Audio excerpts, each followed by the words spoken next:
दोस्तों अगर आप भी केएल राहुल को शानदार कप्तान मानते तो हमारी इस वीडियो को लाइक जरूर कीजिएगा। दोस्तों आज आईपीएल के इतिहास में दो बड़ी टीमों के बीच में महामुकाबला खेला जा रहा है और इस मुकाबले में केएल राहुल की लखनऊ सुपर जायंट्स और फाफ डु प्लेसिस की रॉयल चैलेंजर्स बेंगलुरु आमने सामने हैं। कैसे लखनऊ सुपर जायंट्स की टीम के गेंदबाजों ने उड़ाई आरसीबी की टीम के बल्लेबाजों के परखच्चे और क्या रही इस महामुकाबले की अब तक की हाईलाइट्स, ये सब तो हम आपको बताएंगे ही, लेकिन उससे पहले आप सभी को क्या लगता है कि फाफ डु प्लेसिस और केएल राहुल में कौन है बेहतरीन बल्लेबाज? इस बात का जवाब हमें नीचे कमेंट बॉक्स में जरूर दीजिएगा।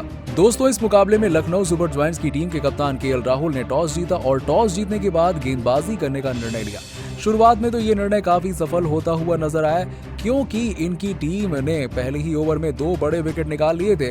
रॉयल चैलेंजर्स बेंगलुरु की टीम इस मुकाबले में शुरुआत में बल्लेबाजी करने के लिए आई। इनकी टीम की तरफ से ओपनिंग में तहलका मचाने के उद्देश्य से मैदान में उतरे 2 दिग्गज बल्लेबाज अनुज रावत और खुद कप्तान फाफ डु प्लेसिस। तो वहीं केएल राहुल ने नई गेंद इनके सबसे सफल गेंदबाज चमीरा के हाथों में थमा दी।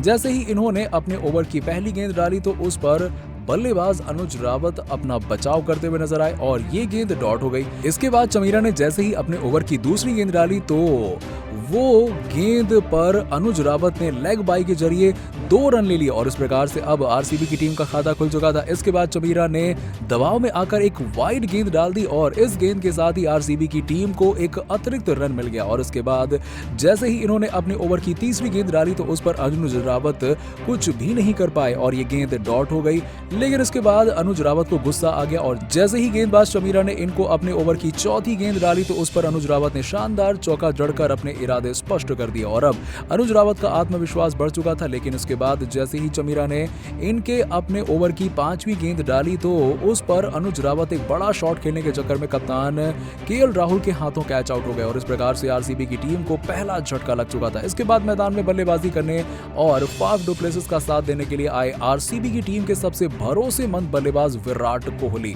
लेकिन पता नहीं विराट कोहली को इस आईपीएल में क्या हो रहा था कि इनका बल्ला चल ही नहीं पा रहा था और एक बार फिर से विराट कोहली ने अपने फैंस को निराश किया और जैसे ही चमीरा ने इनको अपने ओवर की अंतिम गेंद डाली तो उस पर विराट कोहली दीपक हुड्डा के हाथों कैच आउट हो गए और इस प्रकार से लखनऊ की टीम को 2 बैक टू बैक विकेट मिल गए और एक ओवर समाप्त हो चुका था। ये लखनऊ सुपर जायंट्स की टीम के लिए बहुत ही बेहतरीन हो रहा था और अब रॉयल चैलेंजर्स बेंगलुरु की टीम का स्कोर 1 ओवर में 2 विकेट के नुकसान पर 7 रन हो चुका था। इसके बाद अब मैदान पर बल्लेबाजी करने और फाफ डु प्लेसिस का साथ देने के लिए आए दिग्गज बल्लेबाज ग्लेन मैक्सवेल ये इस मुकाबले में तहलका मचाने के उद्देश्य से उतरे क्योंकि इनके पास शानदार फॉर्म है और इन्होंने ऐसा किया भी। इन्होंने आते ही साथ ही ताबड़तोड़ बल्लेबाजी करनी शुरू कर दी।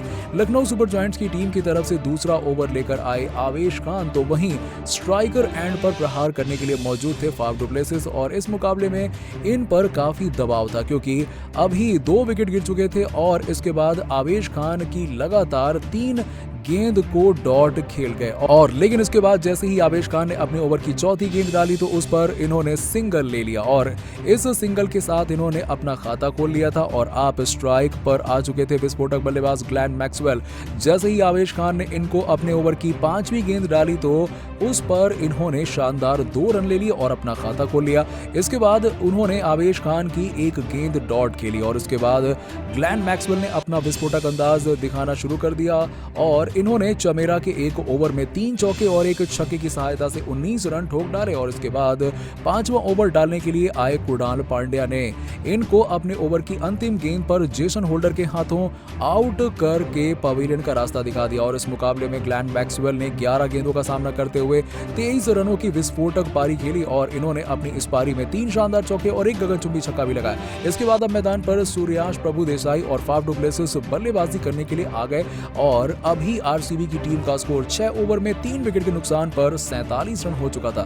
फाफ डु प्लेसिस 15 रन बनाकर बल्लेबाजी कर रहे थे तो वहीं सूर्याश प्रभु देसाई भी 2 रन बनाकर बल्लेबाजी कर रहे हैं और अभी तक तो फाफ डु प्लेसिस बहुत ही बेहतरीन बल्लेबाजी कर रहे हैं और हमें आगे भी इनसे इसी प्रकार के प्रदर्शन की उम्मीद है। दोस्तों वैसे आपको क्या लगता है कि क्या ये दोनों बल्लेबाज आरसीबी की टीम को एक बेहतरीन स्कोर तक ले जाएंगे या फिर नहीं? दोस्तों आईपीएल 2022 का सबसे तगड़ा रोमांचक व हाई स्कोरिंग मुकाबला खेला गया 2 टीम्स के बीच में जिनका नाम है राजस्थान रॉयल्स और कोलकाता नाइट राइडर्स की टीम। दोनों ही टीमें पॉइंट्स टेबल पे या तो नंबर 1 पर रहती थी या फिर 2 पर। तो मुकाबला तो कांटे की टक्कर का होना ही था हर हाल में। खैर दोस्तों, आपको बता दें, मुकाबले की शुरुआत दोस्तों राजस्थान की टीम की बल्लेबाजी से हुई थी। मैदान में आकर जॉस बटलर अलग ही फॉर्म में नजर आए। उन्हें दोस्तों कोई 20-30 रनों की पारी नहीं बल्कि पूरे 103 रन जड़ दिए, एक शतक की पारी खेल डाली। उनके शतक की बदौलत ही दोस्तों आपको बता दें कि राजस्थान की टीम देखते ही देखते 100 नहीं बल्कि 200 पार कर गई। स्कोरबोर्ड पर 217 रन लग चुके थे, जिसमें संजू सैमसन के 38 रन और हेटमायर के 13 गेंद में 26 रन भी शुमार थे। दोस्तों राजस्थान की टीम ने स्कोरबोर्ड पर 217 रन लगा दिए। जीतने के लिए 218 रन चाहिए थे अब कोलकाता की टीम को। इतने बड़े लक्ष्य को अगर राजस्थान की टीम डिफेंड नहीं कर पाती तो जाहिर सी बात है ये गेंदबाजों पर एक लानत होता। और दोस्तों कोलकाता की टीम ने वाकई में चमत्कार कर दिया, खासतौर पर श्रेयस अय्यर ने। जब उनके 80 से ज्यादा रन हो गए थे तो एक वक्त ऐसा लग रहा था कि कोलकाता की टीम बड़ी आसानी से 1-2 ओवर शेष रहते ही जीत जाएगी। लेकिन तभी मैदान में युजवेंद्र चहल की एंट्री हुई, जिन्होंने मॉन्स्टर बनके पूरी कोलकाता की टीम का सफाया अकेले ही कर दिया। कि 18वें ओवर की पहली गेंद पर वेंकटेश अय्यर को आउट किया। फिर आगे चलकर श्रेयस अय्यर, शिवम मावी और यहाँ तक कि पैट कमिंस भी इसी खिलाड़ी का शिकार बन गए। और दोस्तों चहल ने एक शानदार हैट्रिक दर्ज करी। लेकिन हैट्रिक लेते ही चहल ने दोस्तों ऐसा सेलिब्रेशन किया कि सब हंस पड़े। दोस्तों आपको बता दें कि चहल जमीन पर लेटकर अपनी उस फोटो की तरह पोज देने लगे जो उनकी सबसे ज्यादा वायरल फोटो भी है। दोस्तों चहल जमीन पर लेटकर सेलिब्रेट करते नजर आ रहे थे और इसी के बाद उनका सेलिब्रेशन देखकर सब खुश तो थे ही, साथ ही पेट पकड़कर हंस भी रहे थे। सोच रहे थे आखिरकार चहल कर क्या रहे हैं। लेकिन दोस्तों चहल तो चहल हैं और अतरंगी चहल का यही मजाकिया सेलिब्रेशन सोशल मीडिया पर आग की तरह वायरल हो गया। यही दोस्तों आपको बता दें कि धनुश्री भी, जो कि अभी आउट ऑफ द बबल है और स्टैंड से बैठी थी, वो भी बहुत खुश नजर आई। अपने पति युजवेंद्र चहल के लिए चीयर कर रही थी। और दोस्तों खुश क्यों ना हो, चहल ने काम ही ऐसा किया है। लेकिन आप सभी चहल के सेलिब्रेशन को 10 में से कितने नंबर देंगे, कमेंट नीचे जरूर कीजिएगा। दोस्तों हैट्रिक लेने के बाद भावुक हो गए युजवेंद्र चहल, लेकिन अपने बयान में कुछ ऐसा कहा धोनी रोहित को लेकर कि सबका दिल ही जीत लिया। क्या बोले चहल अपने बयान में वो तो आपको बताएंगे, लेकिन उससे पहले आप सभी को क्या लगता है चहल की गेंदबाजी को आप सभी 10 में से कितने नंबर देंगे, नीचे कमेंट सेक्शन में जरूर बताइएगा। आईपीएल 2022 का बहुत ही रोमांचक मुकाबला खेला गया कोलकाता और राजस्थान के बीच में। आपकी जानकारी के लिए बता दें, इस मुकाबले की शुरुआत ही दमदार थी। जीतकर अय्यर ने गेंदबाजी नहीं बल्कि बल्लेबाजी का न्योता दिया राजस्थान को। और राजस्थान की टीम जैसे ही मैदान में उतरी तो जॉस बटलर तो मानो अलग ही अंदाज में बैटिंग कर रहे थे। दोस्तों बटलर ने मैदान में आते ही चौके और छक्कों की बारिश करी। तो जॉस बटलर शायद मैदान में आने से पहले सोचकर ही आए थे कि आज राजस्थान की टीम के लिए शतक जड़ना है और वो ऐसा करने में कामयाब भी हो पाए। दूसरे छोर से उन्हें पडिक्कल का साथ तो नहीं मिला, लेकिन सैमसन ने भरपूर साथ निभाया और इसी साथ को पाकर अपना 50 पूरा करने के बाद दोस्तों इस खिलाड़ी ने 58 गेंदों में ही अपना शतक पूरा कर लिया। जॉस बटलर के शतक पूरा करने के बाद राजस्थान की टीम 150 नहीं बल्कि 200 तक पहुंच गई और सैमसन ने 38 व हेटमायर ने 26 रन तो लगाए ही थे, जिसके चलते दोस्तों आपको बता दें कि राजस्थान की टीम 217 तक पहुंची। 218 का लक्ष्य फिर मिल गया था कोलकाता को बनाने के लिए। कोलकाता में भी इस लक्ष्य को बनाने का पूरा सामर्थ्य था।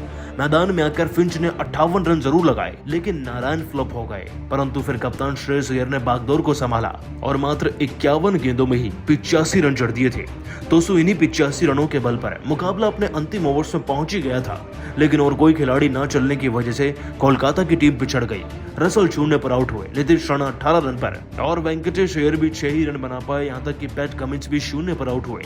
और कब तक भला अकेले तक लड़ते श्रेयस अय्यर। ऊपर से चहल ने हैट्रिक ली, जिसने पूरे मैच का रुख बदल दिया। जी हां दोस्तों, पारी के 17वें ओवर में चहल ने 2 या 3 नहीं बल्कि पूरे 4 विकेट लिए एक ही ओवर में और हैट्रिक लेकर मैच को वहीं खत्म कर दिया था। जिसके बाद आगे चलकर राजस्थान ने मैच को 7 रन के अंतर से जीत भी लिया और इस जीत के बाद दोस्तों मैन ऑफ द मैच के अवार्ड से नवाजा गया युजवेंद्र चहल को ही। जिसके बाद उन्होंने अपने बयान में कुछ ऐसा कहा, वाकई में सुनकर सब खुश हो गए। दोस्तों आपको बता दें कि युजी चहल ने अपने बयान में मैन ऑफ द मैच बनते ही कहा, ये वाकई में बहुत खुश कर देने वाला लम्हा है। जब आप अपनी टीम के लिए हैट्रिक लेते हैं तो ये किसी स्पिनर के गेंदबाज के लिए किसी सपने से कम नहीं होता। मैंने इस मुकाबले में विकेट्स लेने के लिए अपने कोचेस से भी बहुत बात करी, साथ ही अपने कप्तान से भी। मैं गूगली गेंद पर ज्यादा ध्यान देना चाहता था, लेकिन जब हैट्रिक पास आई तो मैंने सोचा ज़्यादा चांसेस क्यों लिए जाएं, और फिर मैंने अपनी साधारण गेंदबाजी को ही जारी रखा, जिसका नतीजा भी मुझे मिला। मैंने पिछले कुछ वक्त में अपनी गेंदबाजी में बहुत बदलाव किए हैं, साथ ही साथ अपने कोचेस के साथ प्रैक्टिस भी करी है। परंतु ये जीत तो सभी खिलाड़ियों की है। इस जीत में अगर आप गौर फरमाएं तो सभी खिलाड़ियों की एक एक गेंद पर उस तनाव भरी फील्डिंग का भी एफर्ट है जिन्होंने इस मैच में हमें जिताया है, क्योंकि केवल एक छक्का लगता तो मैच खत्म हो सकता था। तो हमें बड़े ध्यान से गेंदबाजी भी करनी थी और फील्डिंग भी। सभी खिलाड़ियों ने मिलकर बहुत अच्छा प्रदर्शन किया।